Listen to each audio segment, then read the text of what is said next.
You've got to use very compelling, powerful, descriptive words that really turn on and excite the mind. And people don't understand that. They say things like, every day in every way, I'm getting better and better. Better and better from what? Every day I'm making more money. Well, you could make $10 a week more, but that's not exciting. If you understand the mind, it does what you tell it. That's its job. And if you tell it better stuff, you have an amazing life. And if you tell it mediocre stuff, you have a mediocre life.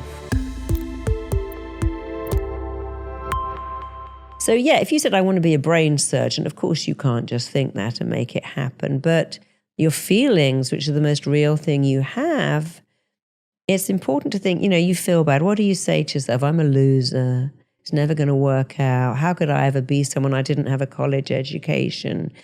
And if you can just monitor how you speak to yourself and change that. I mean, I've had people on the brink of suicide who said, that I'm enough. I didn't believe it, but I kept saying it. And actually it had a profound effect because its strength is actually in its simplicity. If you say I'm a rock star, your mind goes, no, you're not. You shop in Target. You haven't even got your own apartment. You're not a rock star. But when you say I'm enough, it always lets it in because it's actually true. So how does somebody out there who is, let's say they're actually doing pretty well. Yeah. But they're looking to improve. Yeah. And they're like, I'm pretty positive. Where do you go from there when you kind of feel like you're in a good spot? But you see, a lot of my clients they're multimillionaires. They live on yachts. They have everything. They have a beautiful wife, and then they have beautiful kids. But they don't feel enough. That's the thing. And often the not feeling enough is the driver to make you go and get more. Some people think they're not enough and they don't try, and others are so driven because they think they're not enough. But then they can't have happiness because without I'm enough, nothing matters. If you don't believe in yourself, if you don't have self-esteem, it doesn't matter what else you have. Mm-hmm. People always say to me when I'm at home and they see clients come to my house, well, what's wrong with that person? They're like a movie star or a top model. Why are they coming to you? And of course I couldn't say because that's a private client. But if I did, I'd say, well, they haven't got everything. They don't think they're worth it. And if you don't think you're worth it, then you devalue everything you have. And people look at rock stars especially, who get rid of everything. It's what I call the self-destructiveness of talent. If you don't think you're worth it, you have to get rid of it all. Uh-huh. And so that's a good thing right there. Yeah. Because I've seen it a lot. Obviously, being around lots of $1 million athletes, guys that, from the outside looking in, they got it all. So why is that though? I mean, I'm sure, like you said, you've talked to all these people because you have your fame, you have your fortune, you have great jobs or whatever it is. You're doing these amazing things from the outside, but then you still have this self-doubt. Is that what you're saying? It goes back to that childhood? Is that where it came from? Well, people have this confusing belief that fame damages people. So they look at fame and think, oh, well, they're damaged by fame. But actually, it's entirely the opposite. Damaged people are drawn to fame. I don't feel enough. But if I become famous, you'll love me because I'm beautiful or talented or gifted, I've got a voice or I've got something. And then when they get there, they go, oh, but I'm still feel inadequate. And now, before I had a dream, I'll go over there and become a movie star and you'll all love me. And you can look at someone like Heath Ledger who did that. But then they still have the same belief system. They've taken it with them. They're carrying this belief around with them and they keep treating the symptom but not the belief. And so that's why they destroy it all because they don't know where to go with that belief. It's very hard as a parent because you want to fight your kids' battles. You want to make everything better. But if you do everything for them, you take away the drive. And, it's difficult. I've worked with millionaires' kids who are way more disadvantaged than parents who don't have money because the ones without money go out and get a job and they learn, I can do this. But the ones whose parents don't give them any drive, they really suffer. Well, you have a child, you have a daughter. What was some of the ways that you spoke to her to get these kids in the right mindset, to knock them into that feeling that they are enough? Is there any Well, my daughter's an artist. That? She's a really good artist and quite successful, but she's a very classic artist, loaded with talent, but no marketing, doesn't have that. And my friend who's head of Sotheby's said, artists aren't marketers. You cannot make this kid a marketer. She's an artist. So I had to understand that because I'm very good at marketing, I shouldn't expect her to be. And that's the problem with kids. We expect them to be like us, and they're nothing like us. And so my daughter is nothing like me. And I had to learn to celebrate that difference very early on. I'm tidy, she's messy. But I had to learn the classic mistake we make is to try and make our kids like us. And in fact, that guy, the prophet, said it correctly. He said, don't try to make your children like you. Try to be like them. Life doesn't go backwards, it goes forwards. They're not yours to shape. They're the sons and daughters of tomorrow. And you should never try to make them like you. Try to be more like them. Mm-hmm. So I remember that poem. It helped me a lot. So what about a child's confidence or anybody's confidence for that? Meaning, because I see in my 4 kids, 2 of them are very like, come on, get some confidence. You can do this. And I'm doing everything I'm doing. You are enough. Yeah. And then the other one, sometimes I'm trying to pull them back. They're a little cocky, you could call it. What do you do for the person, though, whose confidence is lacking? Yeah. So somebody wrote to me and said, in my kid's school, there's a little boy whose dad has died. And he comes in every day and he says, I don't have a dad. I haven't got a dad. And he's very angry. And what could I do? And I said, well, not a great deal, but you could maybe have him over for, do you call them sleepovers? Yeah, have him over for sleepovers and see what you can do. And so she talked to this little kid and he felt so different, so different. So she sat with this little boy and said, I know your dad isn't here, but if he was here, what would he say? And she made him say it over and over again. And I made him a little recording saying, you're a great kid, you're an awesome kid, you're an amazing kid, you're a gift that any dad would love to have. And then she got the mother to write on his mirror, you are an awesome kid. And that actually completely turned that kid around because it's what he needed to hear. The kid has to say it themselves. You could say to your kid, you're amazing. They go, no, I'm not. You could say to your kid, oh, look at that work of art. They go, I just scribbled that in 2 minutes. It's worthless. Mm-hmm. So it's not you saying it. Many kids say to their child, you're so wonderful. They go, oh, Mum, you just think that. No one else does. Everyone hates me. Or you say I'm smart, but my teacher doesn't think so. But when they say it, the mind lets it in. You see, if I said something to you like, oh, Tony, you're amazing. Oh, I love that painting. It's the best painting I've ever seen. It's incredible. I might make you feel that you want to give it to me. I could manipulate you with praise. I could say to my PA, you're the best PA in the whole world. You're amazing. Could you work all weekend? Now I've kind of made her think, I'm going to have to do that now. So your mind understands that praise has an agenda, except when you say it yourself. There's no agenda. Your mind says, if you say it, it must be if someone else says it. It's like in a shop when they go, oh my God, you look amazing in that. You should have that. And you need the shoes to go with it. And that's your color. And, oh, look, we've got a matching. We think, oh, I'm going to have to buy all of this now. So we understand praise manipulates people. Accept your own praise. Your mind says, if you say it, it must be true, which is why self-criticism goes in and does so much damage.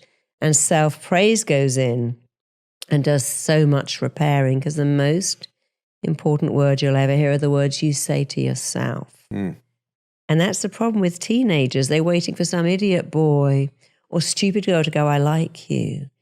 And I would say to them, look, why don't you like you? Instead of putting all this energy into making this person like you by buying them stuff and trying to please them and trying to do everything, do their homework and give them your lunch, don't do that.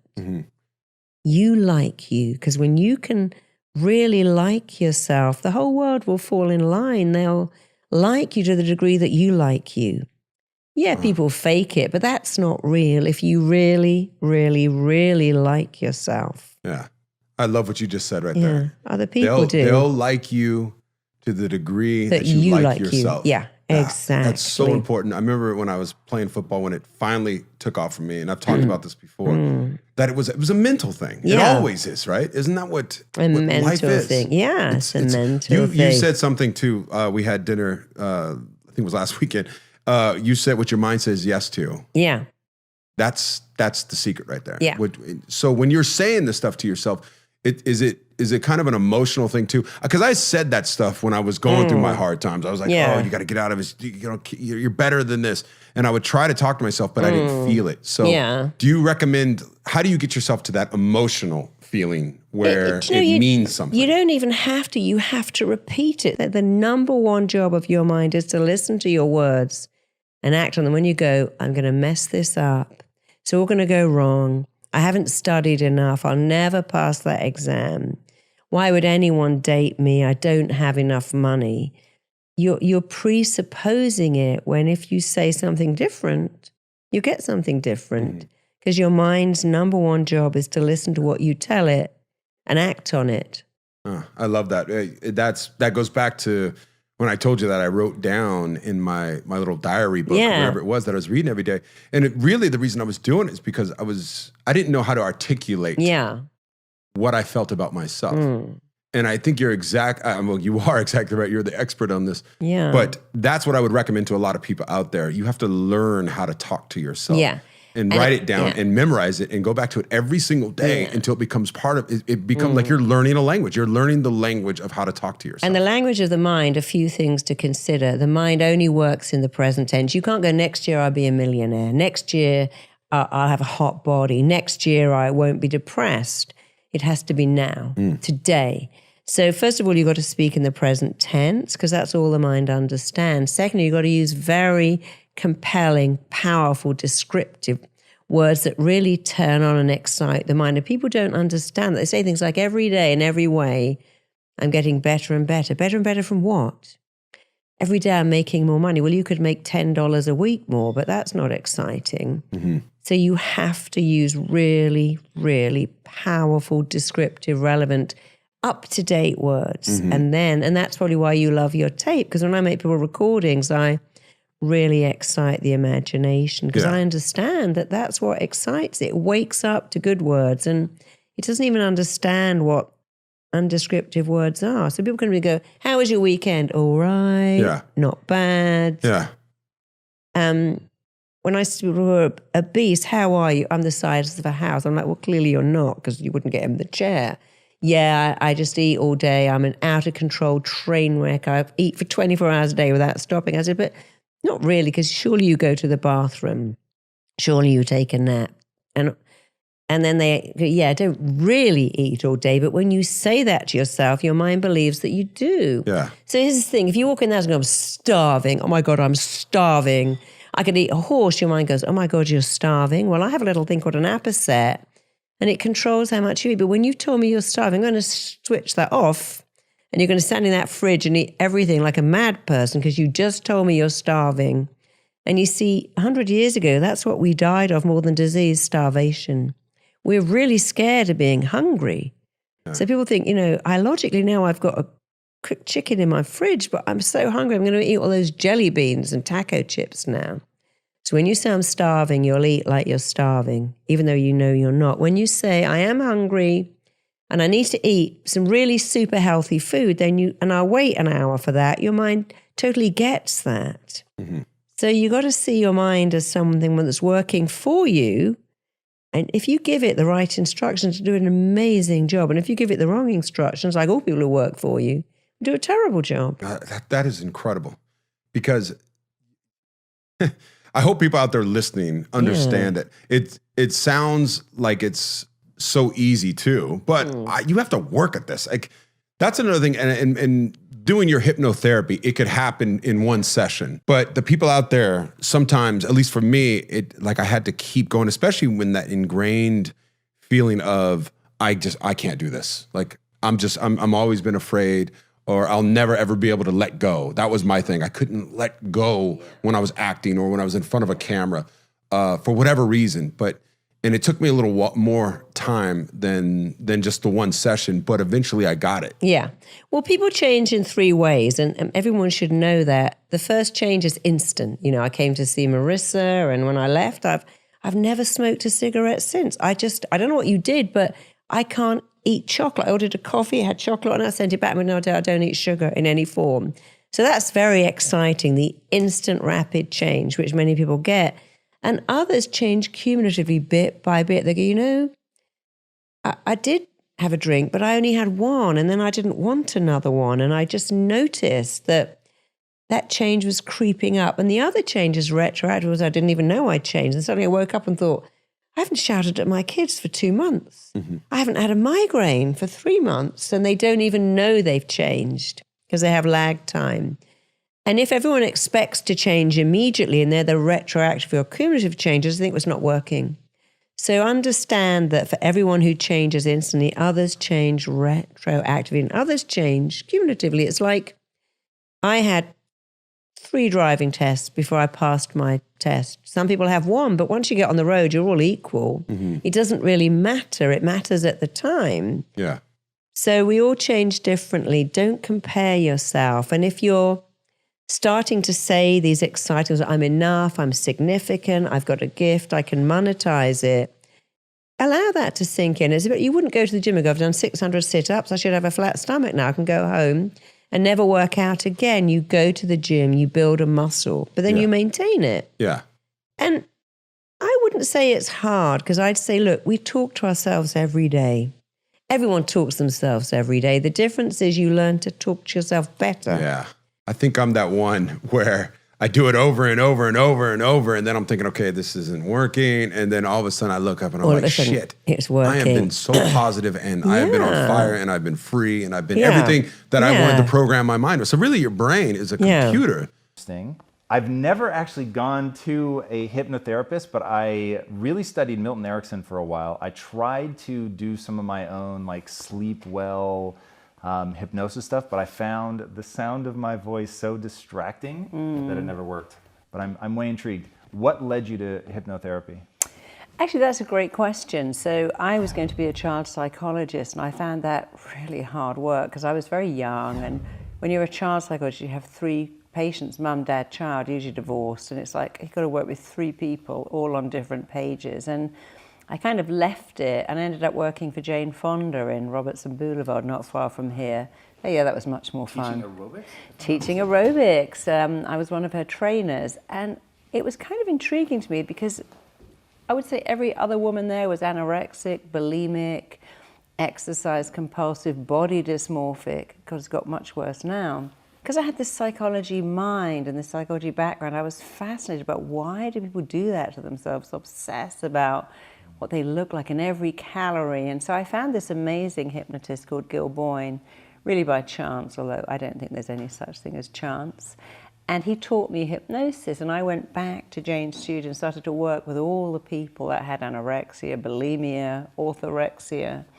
And that was just going to be my life. I'm going to teach because I love it, the aerobics, and see all these clients. But as it happened, the universe had other ideas, because I got asked to go on a lot of shows like Big Brother and I'm a Celebrity, Get Me Out of Here, analyzing people, which I've always done. And eventually I couldn't work for her anymore because I was just so busy, and it's been like that ever since. I've always been fascinated by human behavior, but always wanted a shortcut. Why do you do that? And let's fix it. So what is it about hypnotism that makes it work? Is it that people, the things that are fucking them up are like buried deep in the subconscious? Like, why hypnotism? Why was that the radical breakthrough? Hypnosis is the actual grandfather of even psychotherapy. People think hypnotherapy is the poor relative and it's come along, and it's actually in front of everything. A lot of hypnotherapists don't understand what hypnotherapy really means. And what it means is you can shut down the critical part of your mind that goes, oh, I could never speak in public. Oh, I could never live without donuts. That bit shuts down. And while it shuts down, you can excite the imagination and tell people stuff they simply don't think they could do. So I'll give you an example. I was recently having a medical procedure, and the nurse said, oh my God, we all know you. And we have this kid, and he can't go in the scanner. He's terrified. And I said, oh, I'll show you what to do. And in 5 minutes, he was loving being in that scanner. Because I taught him, listen, it's how you talk to yourself. If you go, oh, I feel like I'm in a coffin here and I'm ill and now I'm in the scanner and it's reminding me that I could die. And why would you talk to yourself like that? What you say is, I love this. This is amazing. I've got half an hour to chill out. And so people don't understand that what makes hypnosis powerful is powerful words, but they got to be super powerful, really dynamic, incredibly relevant. and absolutely up to date. And if you combine that powerful language with shutting down the critical part that goes, you could never do that. Who's going to want you? You've got 4 kids and cellulite. If you shut that bit down and then add in exciting, you can have anything you want. But most people either don't understand about shutting the bit down, or they don't understand the language. So without diminishing other therapists, I see a lot of people who say things like, now you might just want to think about being calm. It's like, what? WTF? That's not exciting. Or they say things like, today you're going to find it easier not to eat cake. And I'm like, come on, we can do way better than that. Excite the imagination. Tell people you love saying no to cake. It thrills you to pick an apple. It elates you to see the scales going down and your six-pack emerging because you are motivated and committed and compelled to say no to sugar. And if you understand the mind, it does what you tell it. That's its job. And if you tell it better stuff, you have an amazing life. And if you tell it mediocre stuff, you have a mediocre life. You said something in there that is really interesting, but I don't understand quite what you mean by it. So you said you have to make sure that the language is not only compelling, but absolutely up to date. What do you mean up to date? Well, I'll give you an example. I worked with somebody who was morbidly obese.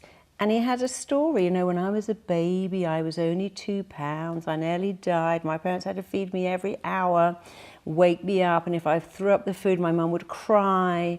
And he has this story. I'm like, okay, but that's 50 years ago. Now you're going to die of being 600 pounds.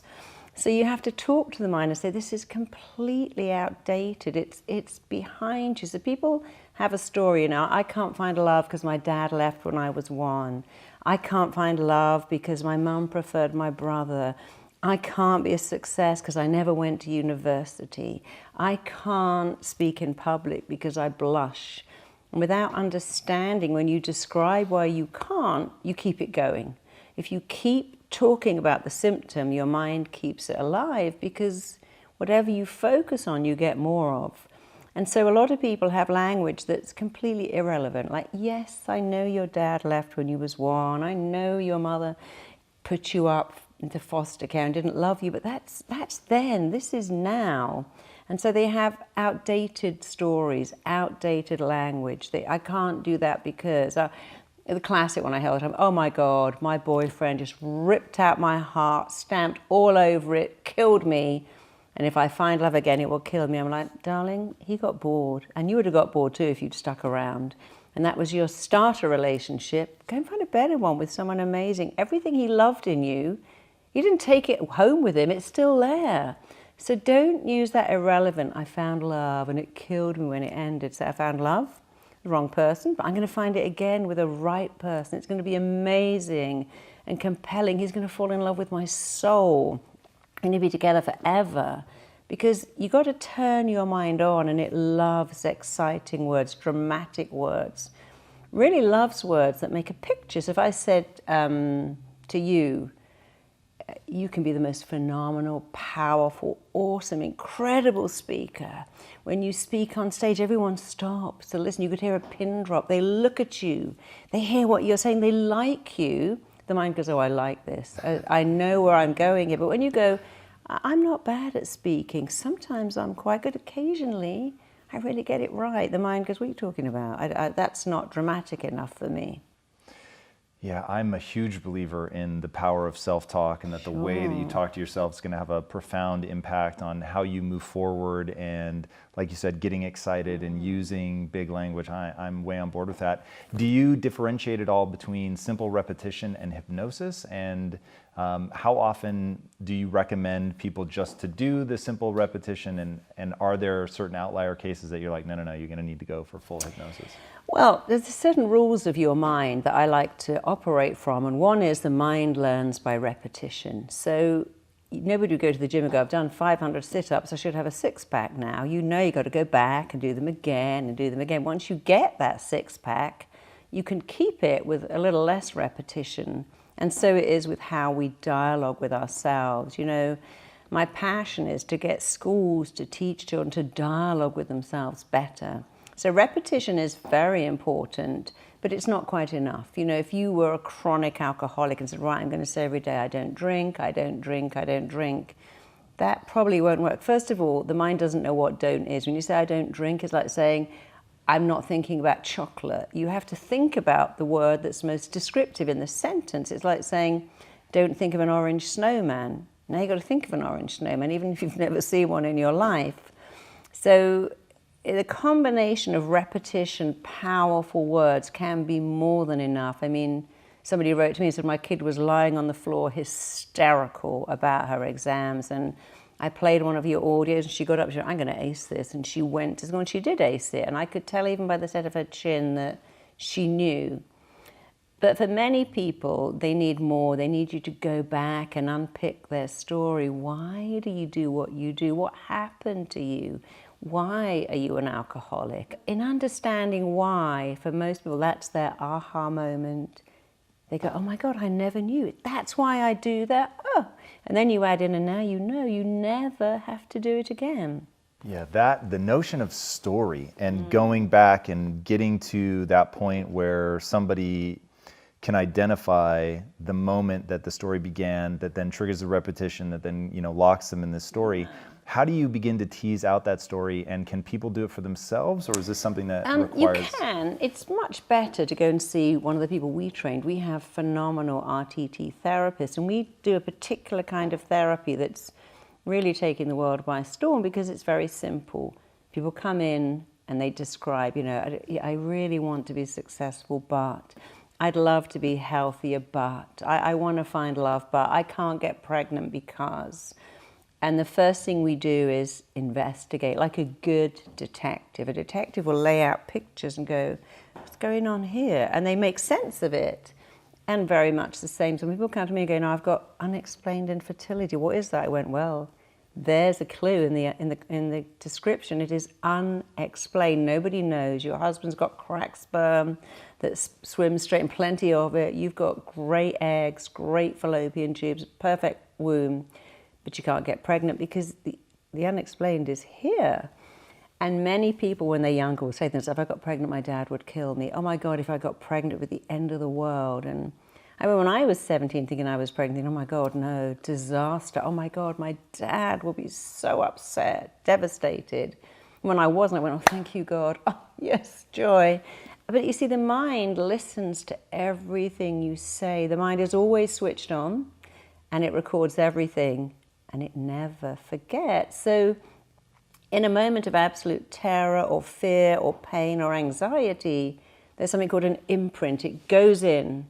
So a child whose mother says, that cat will scratch you and give you blood poisoning, or that dog's going to bite you, or that's a dangerous person, or, you know, I worked with a little kid who had a terrible fear of monsters under the bed. Turned out his dad used to always say, you'll get run over if you do that. You'll kill yourself if you do that. You'll drown if you do that. Turned out his dad was the monster because he was scaring him all the time. So you get a young person, can be an adult, and you get an imprint. And what we do is investigate where did this imprint happen? And when we've got the imprint, which is very easy, you can ask questions and get the imprint. You can listen to the client's story. The one who said, my mum used to cry when I brought up food and was so happy when I ate.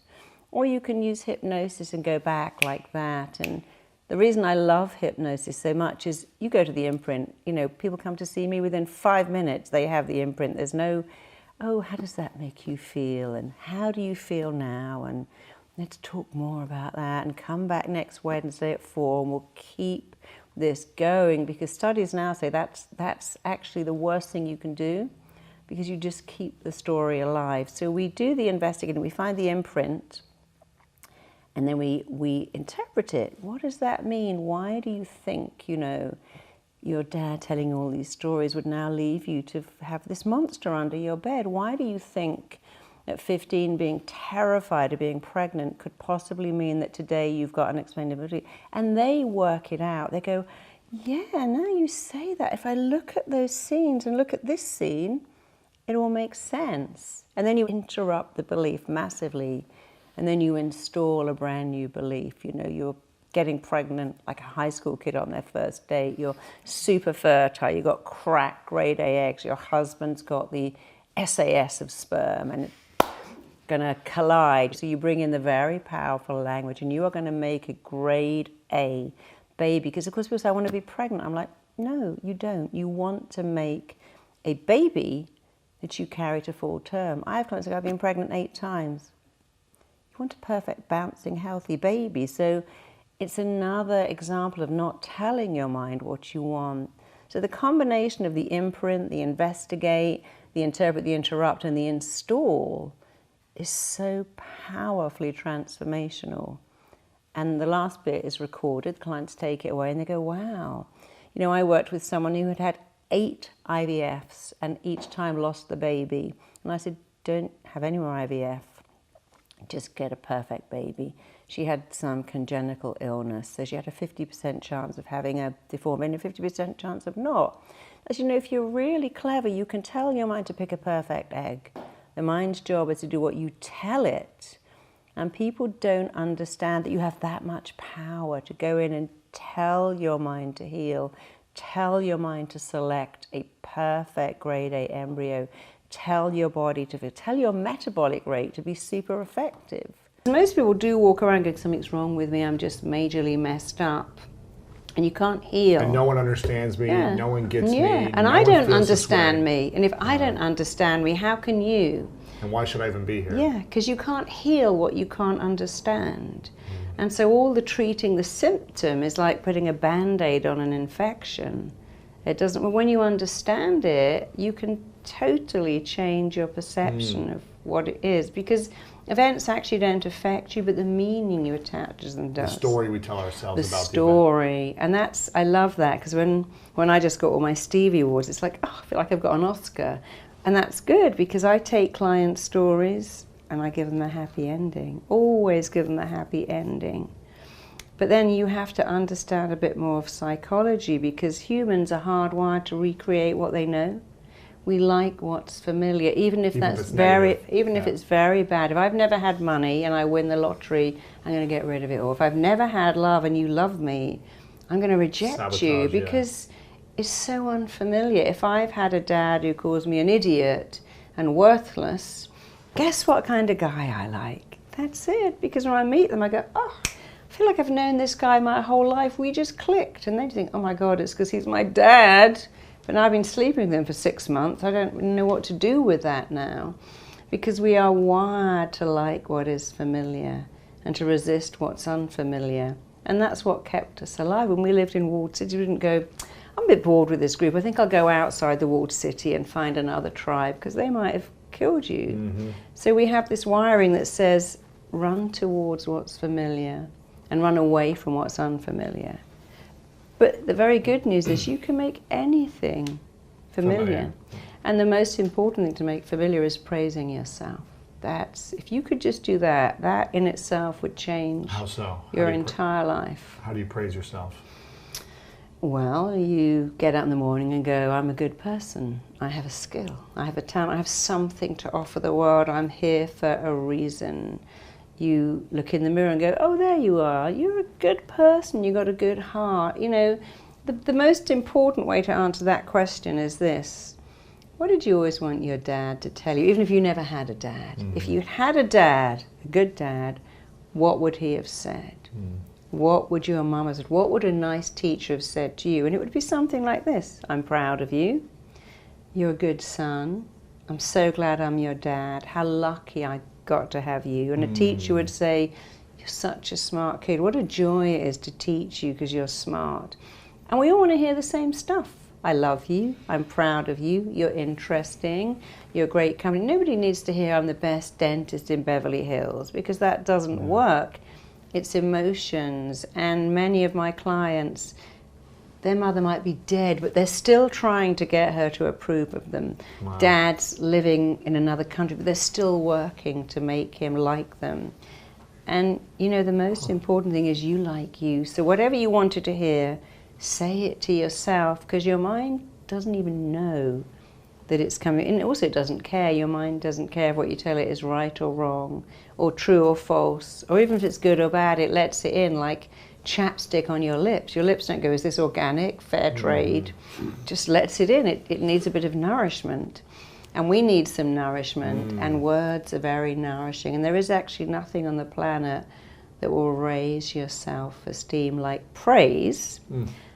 But self-praise is better, because if I said to you, oh, I just adore you, you're amazing. By the way, you know, can you do this and this and this? I've manipulated you.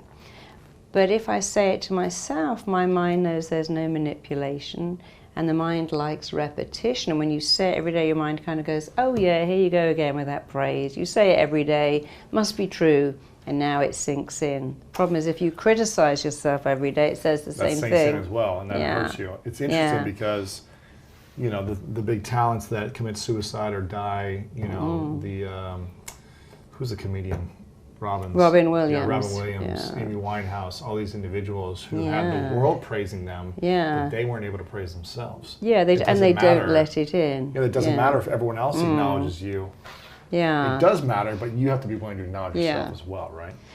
And the familiar, unfamiliar, if praise is unfamiliar but criticism is familiar, and you say to someone like Robin Williams, oh my God, that last show was funny, he goes, didn't you notice?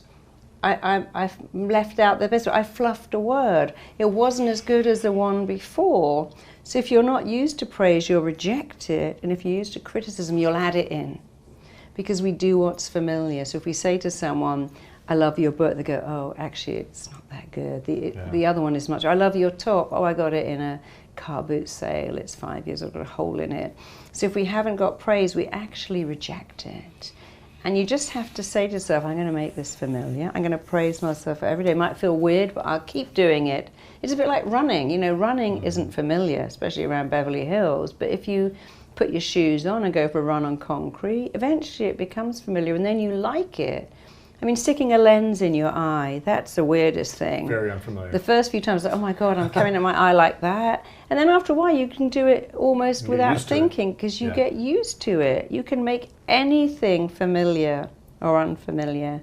And my advice to everyone is look at your bad habits and make them unfamiliar. And look at what you want, especially praise, and make it familiar, more so because if you've got a startup or you're working for yourself, the days of a boss going, well done, good job, pat on the back are over. And you have a praise muscle, and no one's going to build it up except for you. But if you build it up, it makes you bulletproof. We have a similar philosophy, and a lot of people that come to me are afraid of certain things. And at an early age, I was afraid of a lot of things. I was afraid to talk to girls. As a 12-year-old, I was afraid of speaking in public. I was afraid of dancing. I was afraid of all these things, right? And I got so sick and tired of being afraid that I just said, I'm going to give myself a challenge every day. You know, when I was afraid of girls, I was like, every time I see a girl that gives me butterflies, I'm going to go up to them and start a conversation. And it's terrifying, and I'm sweating, and I'm stumbling over my words. And people rejected me the first few times, but I just kept doing it until a girl said, hi, nice to see you. And you give it a little confidence until, you know, by the end of the summer, when I was a teenager, it was like every girl was talking to me. Of course. And I tell people, you got to embrace the fear until the fear disappears. And it's similar with the feelings. You've got to live in the feelings until... What would you say? Feel the feeling until it no longer requires to be felt. That's right. Because what you're really describing so eloquently is you had a massive fear of rejection, talking to girls, speaking in public, asking...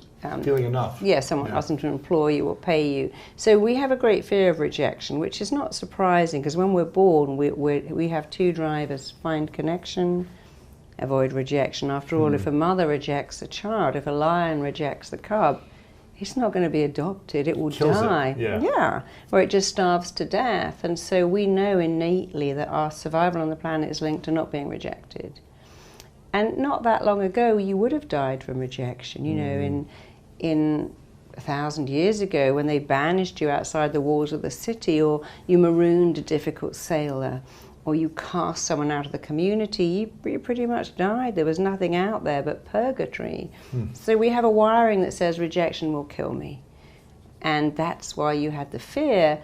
But when you can dialogue with the other, go, look, no, it feels like it will kill me. It can't kill me, because no girl can reject me unless I give her my permission. Right, give them my power. You can't reject me unless I agree with everything. I don't like you because you got short hair. I don't like your shirt. I don't like you because you're white, not white at all, short, glasses, not. But when you say you can't reject me, I can't be rejected because the only person you can reject me is me. You can talk to girls realizing even if they say, no, you're not my type, I'm with someone, no thanks, or even, ooh, not no, they can only reject you if you let that in.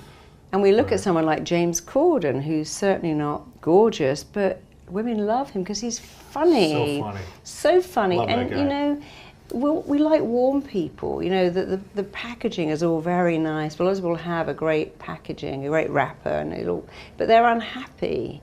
And so our greatest fear is to be rejected. But the truth is, in 2018, you could live in this apartment, have Amazon deliver your groceries, never see a soul, and you probably live until you're 106. Yeah. Wouldn't advise it, but we don't die of rejection anymore, but we still feel like we will. And all schools should be teaching kids you cannot be rejected. You can ask for a pay rise, you can ask for crowdfunding, you can go to someone and go, here's my idea, you can write a book, speak in public. Because I work with a lot of actors who say, I'm so scared of rejection. I'm like, well, how are you going to be an actor then? Because you're supposed to be rejected so all the time. You and I write books. For everyone who loves it, there's going to be the odd person who goes, I hate this book, and I hate that writer too. But we don't let it in. We have to laugh about it. When you give a YouTube talk, I mean, one of my talks got like 3 million views, and there's a few in there going, I hate her, stuck-up English snob. But they don't know me, because that's not me at all. But I don't go, oh my God, I can never write another book. I'm okay because I don't let it in, because the only opinion that matters is my opinion. I know I'm not a stuck-up English snob, so that can't hurt me. Because if it did, I wouldn't be sharing it with you. Right, yeah. So if everyone's giving you negative feedback or critical feedback on who you are, your performance, your work, how does someone not let it affect them? How does someone say, okay, That's such a great question. So if someone just comes in and goes, I hate that shirt, or that colour is so not you, or you should never have cut your hair, or whoa, you've got a bit heavy, you just go, thanks for sharing that. Just a really simple thing which says, thank you for sharing your opinion, which I can choose to not let in. You don't have to do anything else. Right. When the minute you go, well, your shirt's pretty awful, or look at your hair, or calling me heavy, you look anorexic, you've let it in. And now you're trying to retaliate. And it's like a game of tennis. If you put down your racket and walk off the court, you can't volley. So the first thing to say is, thanks for sharing that. Yeah. And it's very good for the little barbs we get from people, family, friends, sisters, cousins, exes. Right. If someone is really mean and says, you know, I listened to your talk on YouTube, oh my God, you stank up the place, I was embarrassed for you, then you go back and you say, I missed that. Could you repeat that for me, slowly? They will usually not bother because they know that in you asking them to repeat it slowly, you're going to call them out on it. And they usually go, oh, me and my big mouth, I'm just having a bad, I didn't actually really watch it anyway, just ignore me. And if they do, you must not go after them and go, no, I want you to repeat it right now, say it to my face. Don't do that, because a bit like a lion who bares the teeth, they're saying, back off and I don't want to attack you. When a lion bares its teeth, you don't go up to it, you walk away. It gives you a chance to retract. So saying, could you repeat that slowly, is giving the person a chance to retract. They almost always do, but occasionally they'll come back and go, no, I just said you're so wooden as a speaker, it's an insult to wood. And then you have your third reaction, which is, oh, are you trying to make me feel bad about myself? Amazing. They usually go, no, me? No, I thought I should tell you how bad you are, because you need to get help, or never speak in public again, or I mean, I had a nanny once who was so awful, I had to say to her, darling, you're wonderful, but you're not meant to be a nanny. And I didn't criticize her, I just advised her to go and do something else. And we're still friends. So sometimes people think that the criticism and the barbs and the humor are a good way to give you a message. So when you say you're trying to hurt my feelings, they often say no. When you're being bullied at school, if you say, they go, yeah, I really am, I want to hurt your feelings. That's the point, dummy. Why? Because it's a domination. Bullying is just dominating. It's a bit like a seesaw. The bully feels they're at the bottom and you're above them, and they can only diminish you or embellish themselves to be above you on this little seesaw. So they feel inferior. Yeah, a bully bullies feels always inferior. feel inferior. So let's imagine you're poor, your dad drinks, you don't have any money, and there's this kid with new trainers and a new backpack. and they come up and say you're just a faggot or you're gay, because they can't really embellish themselves. So the next option is, let me diminish you. I mean, the embellishment is no one in my family has been divorced, so when we fight it must be your fault. I mean, you're from divorced people. Or, well, I've got a degree and you haven't, or I've already raised a kid and I've got no problem with those ones, so this must be your fault. So you can embellish yourself, but if you can't, you go into diminishment. And so when someone says, yes, I am trying to hurt your feelings, you simply reply, well, it's not going to work because I'm not letting that in. And I was in my garden last week filming an anti-bullying program, which we're giving away to every school. And I had these kids, and this little girl was saying, I'm not letting that in. That's not going to work. And I said, how do you feel? She goes, I feel so good because he's not hurting my feelings. I'm not letting it in. He can't hurt me because I'm just saying I'm not going to let that in. And then when it was his turn, he said, I'm kind of running, I'm becoming demotivated to bully her. I'm totally demotivated. And I was enjoying it because he got to the horrible things. He said, I'm so I'm running out of stuff to say because she just won't let it in. And then they switched, and she said the same thing. What's the point? He's not letting it in. I just want to stop this now. Yeah. So that's the fourth option. Well, that won't work because I'm not letting it in. And the fifth stage is to say, particularly with adults, like if you have a bullying co-worker, do you know, since we're sharing here, you do know, don't you, that people who are critical have so much criticism reserved for themselves. They actively dislike themselves, and you're actually showing me and the entire office that you really don't like yourself. By critiquing me. Yeah, by critiquing, you're just showing me. Yeah, critical people always have criticism reserved for themselves. They are full of self-criticism, but they reflect it out. And superior people and happy people always praise, and people who feel inadequate always criticize, because criticize withers you and praise builds you up. And if you can use those 5 techniques, thanks for sharing, could you repeat that? Are you trying to hurt my feelings? Won't work, I'm not letting it in. Since we're sharing, did you know what is running your critical behavior? You don't let it in, and being able to not let in criticism, that too will change your life. If you enjoyed that video, check out the next one right here. You can also click the link below right here for your free gift. We have a choice. You can go, I'm in agony, my head is killing me, which is not true. You can go, I got a headache, it's slightly annoying, but I'm going to take